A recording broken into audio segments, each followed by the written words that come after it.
Mais il y a un deuxième aspect très important, et c'est pour ça que l'on veut vous en parler et vous inviter à participer à un grand rituel collectif.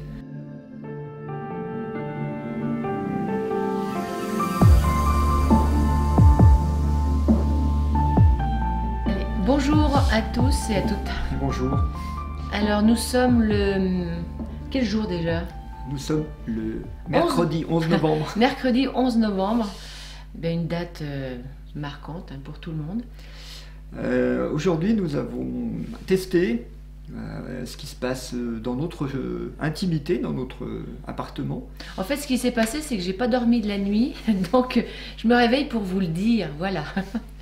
Donc on vous demande de l'aide pour que Rose puisse dormir. Non, c'est pas ça. En fait, je dors toujours très bien, sauf cette nuit. Et donc, dans ces cas-là, on prend les baguettes et on harmonise notre lieu. Et donc, on a eu des messages comme quoi, déjà, notre lieu était inaccessible. Ça repousse, pour ceux qui connaissent. Les baguettes étaient repoussées. Et puis, ça nous a montré, derrière la porte d'entrée, qu'il y avait 3 points de blocage qui correspondent aux 3 niveaux mental, émotionnel et physique. Et donc, sur la porte d'entrée de l'incarnation, il y avait ces 3 niveaux.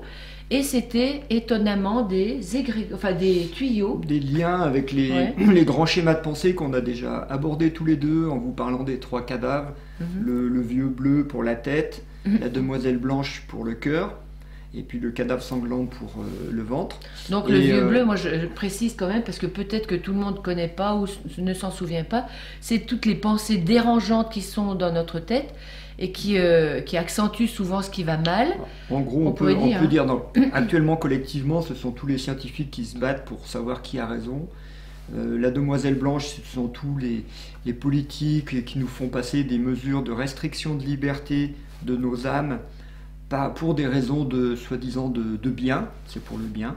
Et puis le cadavre sanglant, c'est toute la violence qui est en sourdine et qui va se manifester un jour ou l'autre par des choses, bien sûr, qu'on redoute tous. Voilà. Alors, ce que dit Gilles, évidemment, on le voit bien à l'extérieur, malheureusement, on a la même chose en nous.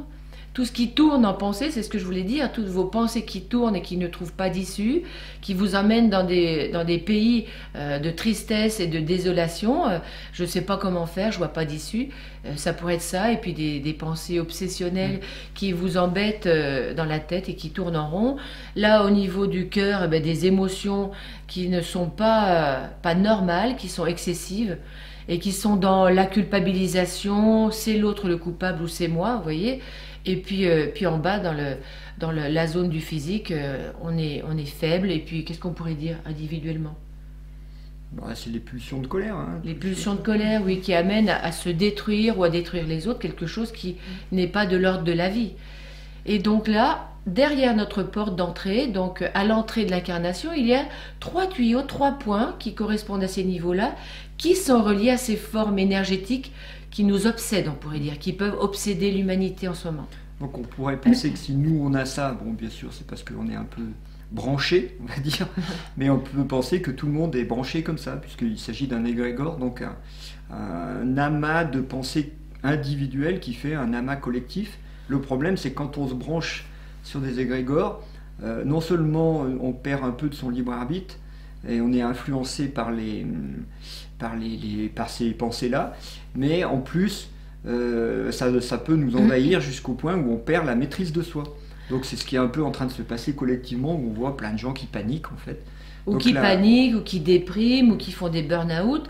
En fait, c'est comme s'il n'y avait pas d'issue. Il y a une forme de désespoir. Et donc, ce qui est intéressant, c'est que là, ce matin, ça nous dit, voilà, ils sont là, ils sont manifestés.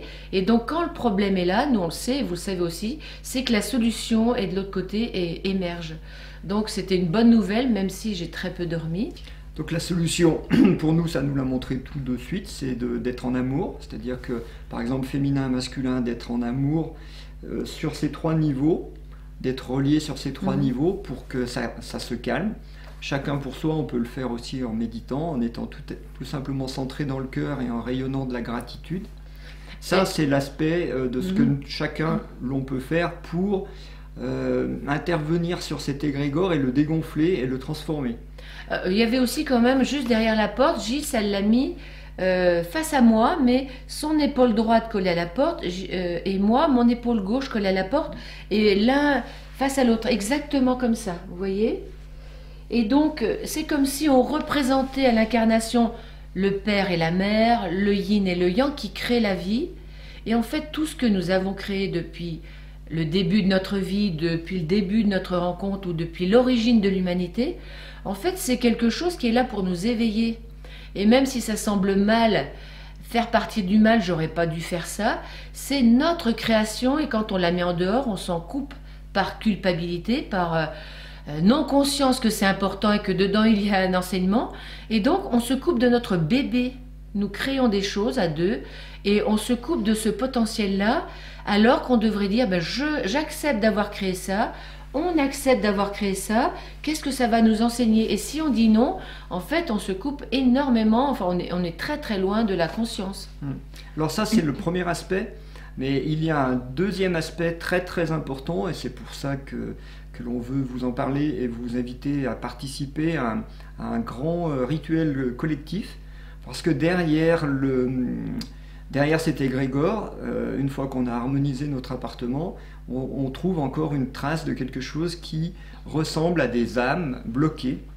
Et bien sûr, il nous est venu que ça pouvait être lié à l'épidémie de coronavirus, et notamment le fait que tous les gens du printemps sont morts dans la terreur, sont morts dans l'abandon. On sait en France, par exemple, beaucoup de personnes âgées n'ont pas été soignées et ont été sacrifiées. Et toutes ces personnes, toutes ces âmes qui sont sorties des corps, peut-être qu'elles devaient mourir, c'est sûr, mais elles ne sont pas mortes dans des bonnes conditions d'accompagnement, voilà, de paix et de prière, par exemple. Donc on pourrait dire que ces âmes ne sont pas parties ou sont encore proches de nous, parce que le fil qui les retient aussi, c'est notre culpabilité.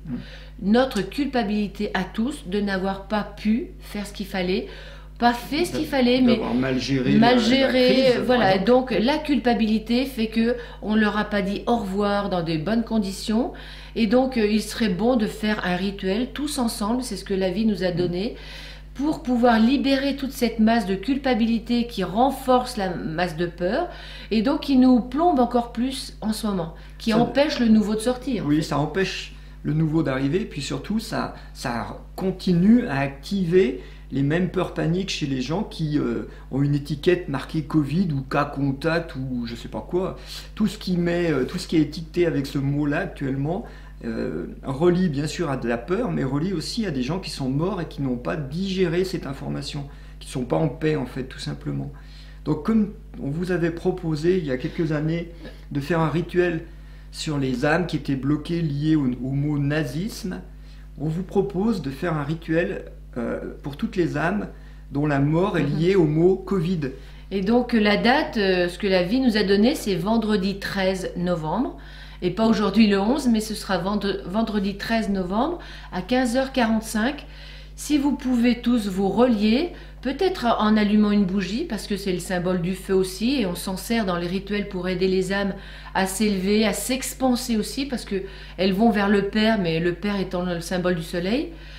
Les âmes s'expansent, se dilatent, retrouvent leur dimension divine. Donc, allumer une bougie et peut-être essayer de méditer pour elles, regarder cette culpabilité, puis transformer-la en amour pour vos anciens et pour toutes ces âmes qui demandent de l'aide. Et puis, comme pour le rituel lié au nazisme, nous, on va faire un rituel en suivant les baguettes. On sera nombreux, bien sûr, ici, mais on ne sera pas de trop si beaucoup de gens pensent et sont reliés avec nous par l'intention. Nous, c'est notre façon de faire notre petite goutte de colibri, tous les deux. Hein, c'est notre domaine. On a une médecine de l'âme. On s'occupe des âmes et de la conscience. Et donc, voilà, nous, on aimerait tout simplement que les anciens qui sont morts au printemps, toutes ces personnes âgées qui sont mortes du Covid, elles seraient mortes de toute manière d'autre chose, mais là, elles sont mortes dans de mauvaises conditions. Et ce n'est pas bon ni pour nous, les survivants, ni pour eux qui sont coincés quelque part avec ces émotions. Oui, tu as raison. En fait, ce qui me vient quand je t'entends, c'est que normalement, les anciens, ils ont vécu beaucoup d'expériences, et quand ils partent, ils libèrent, en même temps que leur corps est libéré, leur âme part de l'autre côté, ils libèrent tout le potentiel d'expérience et de conscience pour nous le redistribuer. Et si ils sont restés bloqués, on ne peut pas s'éveiller. et comprendre que grâce à leur mort, parce qu'ils sont morts, c'était comme ça, grâce à leur mort, nous on s'éveille et on accélère le mouvement au lieu de rester bloqué. Donc là, je pense que c'est très important qu'on puisse, nous, bénéficier de leur enseignement et de leur sagesse d'anciens. Donc déjà par avance, moi je les remercie pour ce qu'ils ont vécu pour nous éveiller. Et puis si vous avez de la lumière, des fleurs et beaucoup d'amour pour elles, et puis pour vous et pour nous. Puis le soleil arrive, vous avez vu. Ouais. Et c'est vrai ce que tu dis, c'est qu'on n'imagine pas que peut-être le nouveau ne va pas émerger de nous qui sommes vivants, mais peut-être d'eux qui sont morts pour ça. Et ça, c'est une idée qui n'est pas très très commune, mais qui est sans doute très vraie. Donc nous, on vous dit à vendredi, et puis soyez dans la paix, et à bientôt. À bientôt, on vous embrasse.